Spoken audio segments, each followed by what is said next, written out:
Good afternoon, everyone. So thank you very much for being here. I think the final one of the final presentations, I would say, and it's definitely after lunch.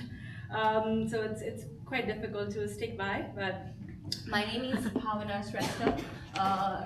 Right now, I am working at Xi'an Jiaotang Liverpool University in Suzhou, China. I also have an organization in Nepal because I'm originally from Nepal, which works on nurturing and helping teachers nurture emotional intelligence and emotional literacy. The organization is My Emotions Matter, and I'm really grateful to be presenting here. But as I'm presenting, I would first start with by locating myself, because when I'm presenting this, I would like to mention that my research sits in the intersection between emotions, educations, and also a lot of it, which I will later share, also on the ethical dilemma. And when I say this, I say it because for me, I consider empathy not as just as a function, or of fulfilling, as a function that fulfills feeling, but also how it can be seen as a methodological stance that could help bridge disagreements and also nurture dialogue. So as I move ahead, I want to locate myself by sharing that I come from Nepal, a very multicultural country, and now working in a transnational university, which is Sino-British University, which also does have a considerable number of international students. And when I'm working here, there are situations where I do feel that I am in an intersection between this like in a kind of a chaos, but it also leads to a very distinct kind of disagreements, which is not simply related to arguments. That this disagreements also is built on basis of the language. This disagreement is also based on how I'm seen, how a lot of times also I think it's very intersectional, how I'm not seen as an academic and not seen as intellectual enough. So I think it encapsulates all of this when I'm presenting. So, and when I share this, I do understand that yes, we live in a world that is more connected than ever, but yet more divided. And when I'm saying this, I understand that, and I'm coming precisely from this tension that we are navigating these days, that is dialogue across border has become so difficult, and this difficulty has amplified disagreements, and these disagreements are mostly based on language. I have been considering the importance of language so very much, especially after coming to China. I have to acknowledge that. And also disagreements based on knowledge, on values and power, and how someone is seen. And these classroom settings are not only have become these sites of learnings, but also where differences are visible, so visible that it becomes very personal.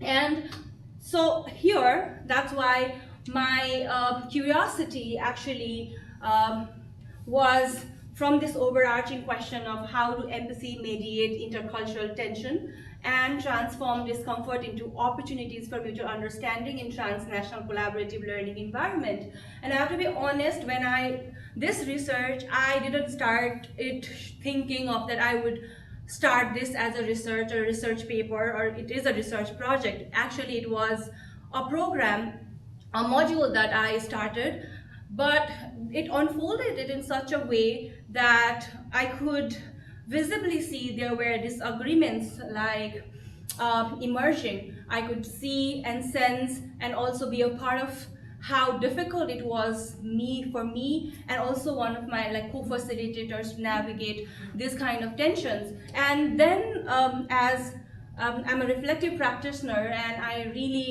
wanted to deep dive into it, and so then I thought of okay, maybe this is something I should work on as a research. And then this is what this research question guided me followed by three other questions that are under that overarching research question. That is, first is like, how do students and educators experience and negotiate disagreement, especially in transnational collaborative learning environment? Second was about mediating tension. That is, in what ways does empathy as emotional literacy or reflexivity and ethical stance mediate intercultural tension and understanding? And then the third one is regarding conceptualizing empathy as a method, like how can empathy be conceptualized as a methodological orientation within comparative education to promote more inclusive and dialogic engagement. Especially I want to focus on the third research question, because I come from a country, and also not just country, as I said, like my country is very multicultural and multi-ethnic, multi-religious. And I grew up in a family which was very much influenced by this Hindu notion and also some bit of Buddhist notion. And much of what we believe empathy is comes from those ideas of religion and spirituality. We understand that empathy is very much cultural, it's embedded. That's why a lot of times it's also overlooked. So I come from that particular idea of empathy. And then later on, when I started my academic journey, I started seeing empathy more of like a skill, because it was talked about as one like SEL framework, mostly borrowed from Western frameworks, and how the West had conceptualized this idea of social emotional learning. So I myself have been in this in that tension. So within this particular relay, I started thinking a lot based on this particular research questions for when I was working in this project. That is, I found it was a COIL project, and my research context was based on this. So it was actually a project which I worked on in 2024 in the spring, and the basic idea of it was to connect postgraduate students from like Sino British Transnational University in China with secondary students in Portugal. This was the first time that the university was also doing something like that, because generally the university used to collaborate with other university. It had never collaborated with that particular age group. The students in the university are mostly from the age group of 18 to like 23, 24. But then usually the collaboration was with the students from the similar age group. But for this particular project, the students were from middle school. So and they were from Portugal, and this served as an unintentional laboratory for exploring empathy mediated disagreement for me, because in a lot of sense it brought different dynamics, because COIL as in itself is something like, it's a pedagogical approach that connects students and faculty across countries through co-designed and also technology mediated collaborative learning process. It provides accessible and equitable internationalization by linking classroom across borders through digital platforms. Especially the main idea is to eliminate financial and logistical barriers while developing these kind of courses. So the idea was to bridge the gap between the university and the middle school. The idea was to bridge the gap between the higher education and middle school education, and also between China and Portugal. But something that what stood out was that the pedagogical approach that we really focused was we tried to connect students and faculty. We tried to make it accessible in our sense. We tried to eliminate barriers of physical mobility. That was the intention. And one major intention, learning outcome, was to enhance cultural intelligence and intercultural competence. That is what we wanted to do. So the main focus was on social emotional learning, global citizenship education, and we wanted to design it in such a way that especially the students would benefit. So what actually happened was, in that context where that we had we had 14 postgraduate students who aged from 20 to 27 years, both Chinese and international students. International students were mostly from Russia, Indonesia, and they were also from Philippines, and some and from Kenya. And then they served as the idea was that they would serve as a mentor to all high school students, and they were from Portugal. And one interesting thing about this school from Portugal was that the school mostly had students, refugee students, and the school overall had students from 30 different nationalities, because the students were mostly refugee. And those students who were a part of this project where they were from different nationalities. And interestingly, some of them did not want to share about their original nation, about their nationality. And that was also, for me, something very like curiosity inducing, in a sense that I had never met someone who would not want to be identified by their own nationality. So that was the setting, and we focused on GCE and SEL, and we mostly used Teams and Padlet. And interestingly, this also became one of the modes of disagreement, because when we started with the idea of eradicating those barriers, I think these barriers became so prominent and visible, because China in itself has its own set of communication strategies, and the tools that is asked to use is so different. And something that we didn't consider was, and I think I didn't consider, was how it would impact the students from Portugal who might not have those mobile phone devices, and those who had might not be able to connect with WeChat. And the students from China were not able to connect or download WhatsApp in their phones. So that was a very interesting dimension to and challenging dimension to work. So in the beginning we designed it for 4 weeks, but the caveat is that once the program started, it was so difficult for us to complete everything within 4 weeks. We realized that we did not consider the local festivals of Portugal, and interestingly, we also did not consider that there were students who were from other countries and they had their own festivals.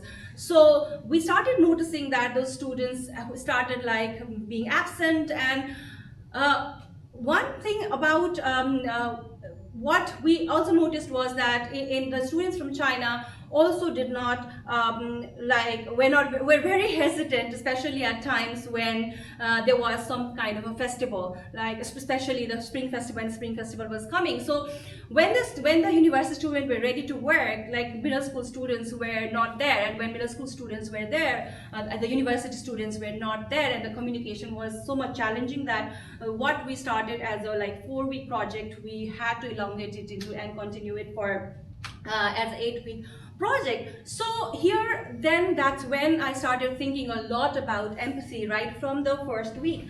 And here, when I discuss about empathy, I am talking about, and usually the empathy is defined as cognitive, perspective taking.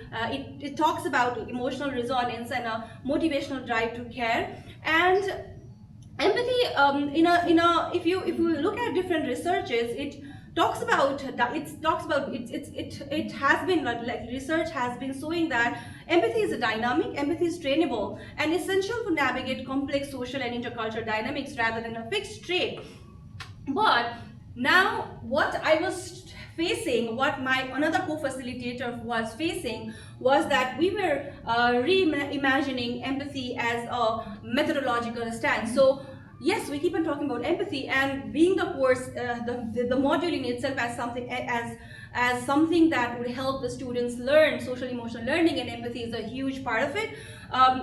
We were ourselves navigating those disagreements and dialogues. So how would we reimagine empathy in that setting, and how would empathy come across as a methodological stance? And what we really wanted was, we wanted to navigate that disagreement. We wanted a very strong dialogue, mutual dialogic listening, and a very comparative reflection, where we had we wanted the students from both the institutions to come and reflect authentically. And So that is what we were trying to do. And here we wanted empathy not to be considered as a soft skill per se, but as a very disciplined practice of staying with difference. Yes, we wanted to acknowledge that difference, but we also wanted to like navigate those complexity around those differences. So what we did was, and this particular analysis is based on the data collection that is based on the reflective narratives shared by them, especially in the Padlet that they have shared, and they also did a final reflective presentations which was recorded, and based on that presentation, this analysis has been driven. So the focus mostly is on emotional experiences, moments of disagreements, and understanding intercultural dialogue. And the data analysis has been mostly done. And I would say this is a working document. So I have only completed the half part of analysis, and I would want to continue this. And this particular presentation covers the analysis done from a little bit of a global north critical analysis. And now I want to continue this from the perspective of global south, like how would empathy be seen as a method. So here when I look at it, I have like use analytic framework of Brown and Clark using qualitative thematic analysis, and mostly the themes that emerge were anxiety, uncertainty, empathy, and patience, and also misunderstanding and disagreement. And also like it was mostly about discomfort and how that discomfort turned into a dialogue. And it mostly we did it through measures related to peer debriefing and reflexive attention. And what I have really do here for my theoretical framework is Shannon Todd's this book. Particularly, and the interesting thing about this is I was in one of the conferences in Maynooth University, and a lot of times this idea floated on. It was back in 2023. It was on my mind. I had not thought a lot about it, but then when I was doing this project, it kind of like felt that I think this was the most relevant literature that could help me, because especially the second chapter that Shannon talks about, she really talks about how empathy can have major objections, because she criticizes how West romanticizes empathy, how we keep on saying that empathy simply means like standing up on another person's shoes, and how it's so difficult, it cannot be done that easily, because she talks about two different forms of empathy. One is like projective empathy, another is identificatory empathy. And in projective empathy, what happens is like you really when you're standing in someone else's shoe, you try to bring in yourself, you project your own experiences when you are trying to like understand them. But in identificatory empathy, you like lose somewhere yourself. So in both the cases, you are not I think you lose someone. So that was one of the main ideas. So there she like brings this notion of how this can be a failure, and how this can create so many ethical problems, especially how it can cause and these are not my words, so how it can create epistemological bankruptcy, especially it can become ethically violent, and also how it can be very defensive, and mostly it confuses feeling with responsibility rather than feeling as a data. So when looking from this perspective, it creates a kind of empathy can also create some kind of a subjective illusion, which might look like a very good skill to have, a very nice good to have skill, but then it in a way does not really solve any kind of a problem. So especially in terms of relationship. So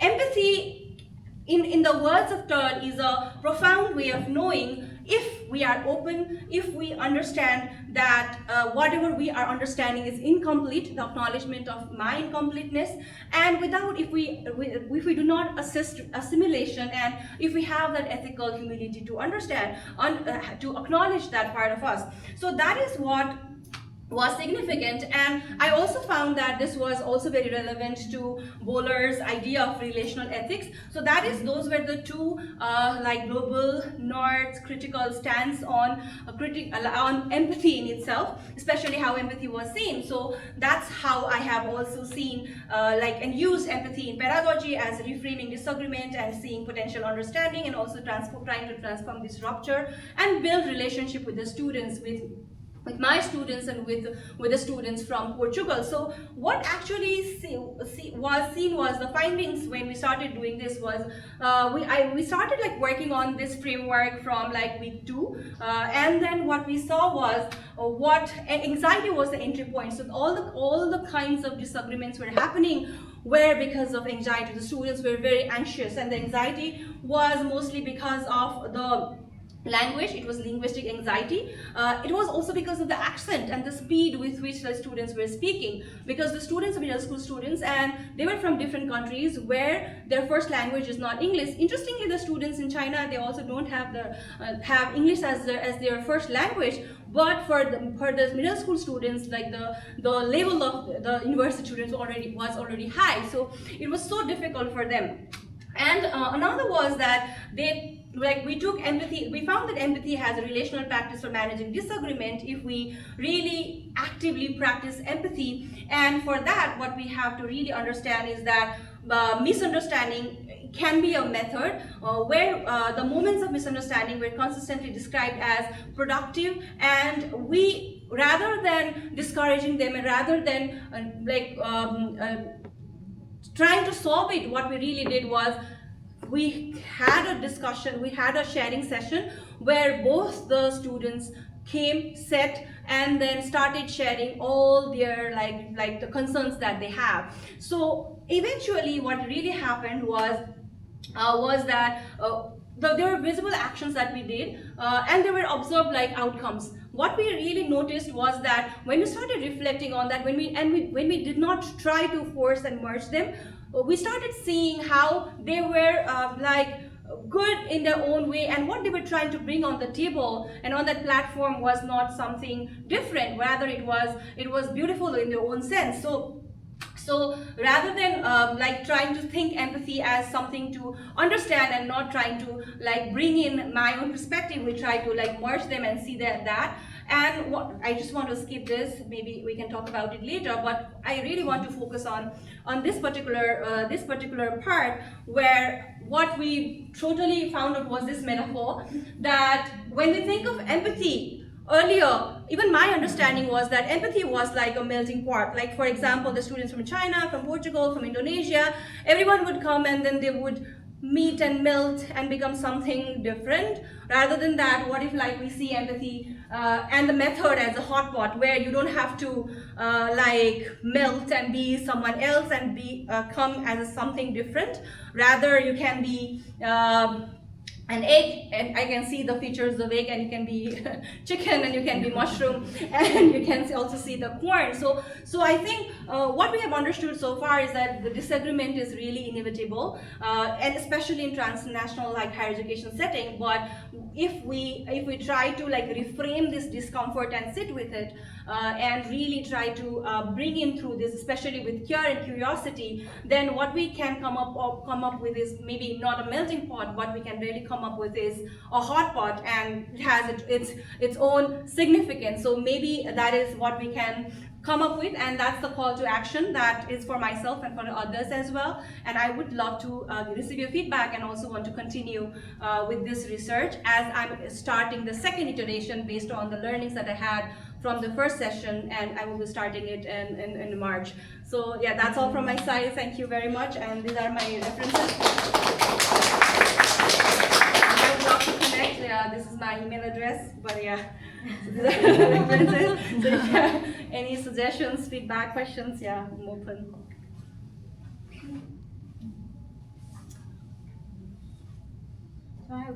Yeah, very interesting research. Yeah, just thinking about, okay, yesterday we got this the keynote and talk about the very popular book Asia as Method, and I also remember Mario presented yesterday, and one he talked about use the African traditional culture Ubuntu as a method and theoretical framework, and I noticed you have the beautiful mixture of the different concepts and theories, forming a very solid theoretical framework for your study.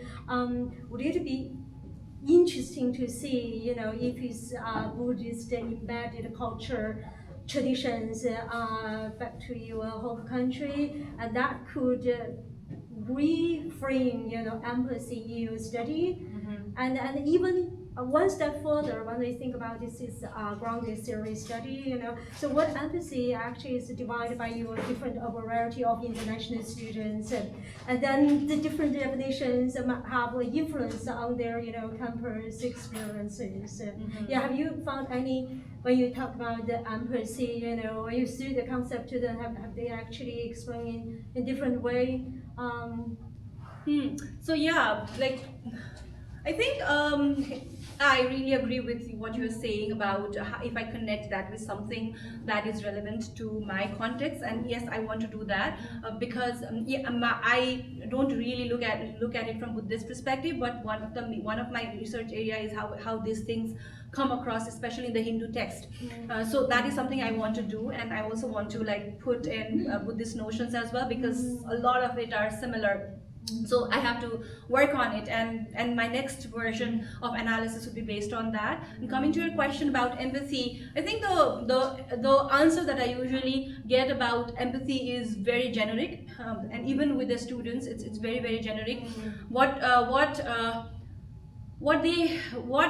we keep on talk, I guess one of my I would put it this way, one of my understanding is that maybe I was asking them in a wrong way, because recently I have figured out is that in Chinese tradition as well, they do have their own like definition of empathy, not exactly the same, which I don't really know and I can't pronounce it as well, but there are some characters that give a very deep meaning of empathy. But and when working in international context, something similar can be from the other culture as well.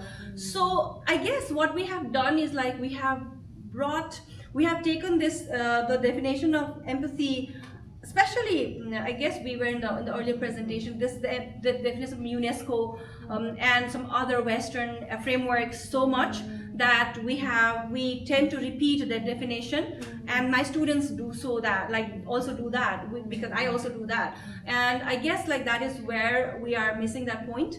And I guess like for me next work is to really help understand what they really understand by empathy and how we can put that into action. I hope I answered your question. Yes, yes. Thank you. Yeah. Yeah, very interesting research project. We'll be looking forward. We'll be coming back again next year. Sure. I would develop this further. Yeah. I really hope to. Yes. Okay.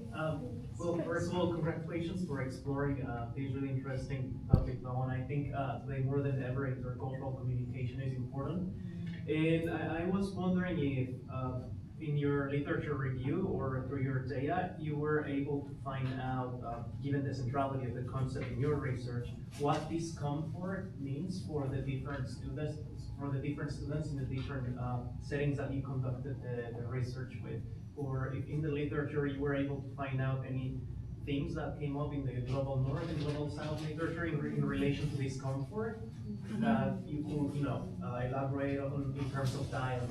Like, do they have anything in common? Were there any differences? The most of the discomfort that I mostly look at Chinese literature, and most of the discomfort that they have talked about, recent literature talked about language, mostly about language. It's always like all of them in one way or the other like have talked about language, how English language as a medium of communication is difficult for them, and they would not want to like express anything. So it's especially related to language. And another discomfort is also with how the students see the relationship with their teachers, because teachers really they put teachers in a pedestal. So whatever the teachers share, they find it really difficult to be critical.